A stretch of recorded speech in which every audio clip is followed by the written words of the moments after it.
Growing tensions on the Ukraine border, the White House's most dire warning coming yesterday afternoon that Russia could invade any day. Now, that had stocks and oil plunging and oil prices surging. Stocks plunging, oil prices surging. So what happens here if we get full-blown war in the Ukraine? To discuss, Price Futures Group senior analyst Phil Flynn, National Taxpayers Union Executive Vice President Brandon Arnold, and Geltrude & Company founder Dan Geltrude. Let's start with the only guy to talk to about oil, Phil Flynn.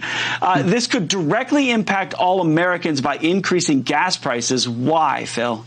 Well, basically because we have a global energy market, and if you cut off supplies to Europe, if Russia decides to do that, you're going to see an energy price shock. And because of the Biden administration's pullback on U.S. energy, we've been more dependent on Russia for oil here with our refiners. So a lot of his policies have made us more dependent on Russia when we could have been making that oil at home. So, this is a global market. It's like a super highway. If you shut down one part of the highway, it's going to be a mess. It's going to be a disaster. And that's what we're going to see in this country. And the energy price shock, unlike anything we've seen since the 1970s. So, Dan, I want to get to you talking about stocks reacting to what the Russian president might do. What do you think?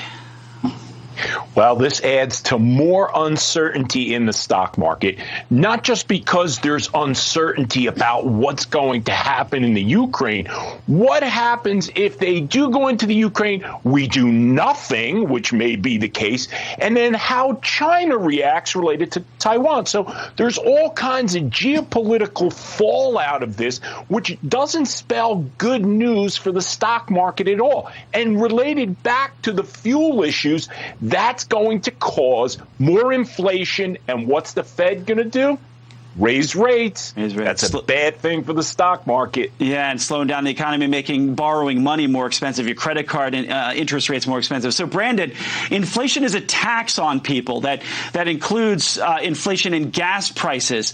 You just heard Phil. So what's happening between the U.S. and Russia and Ukraine? Is that a lesson why taxpayers need to see that uncertainty removed around the globe?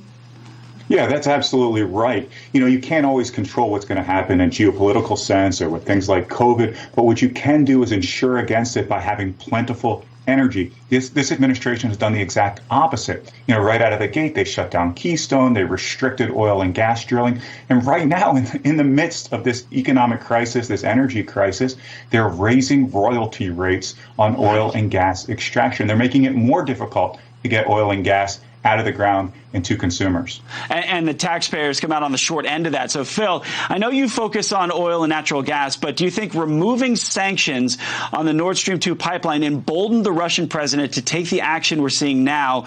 And, he's looking at a Biden administration that's constricting supply here and allowing Europe to be more reliant on Russian energy, right?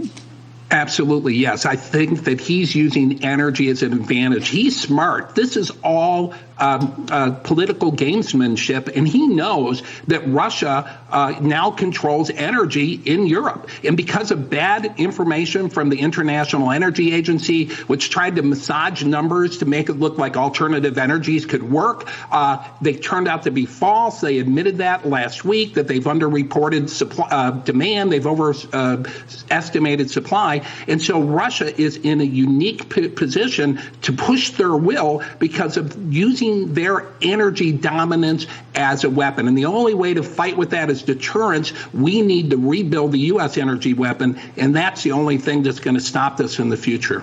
So, Dan, the administration is saying that it will cancel the Nord Stream 2 pipeline should Russia invade, and the U.S. will help make up the energy, the difference there. So how do you do that, to Phil's point, when you cancel vital projects in the U.S.?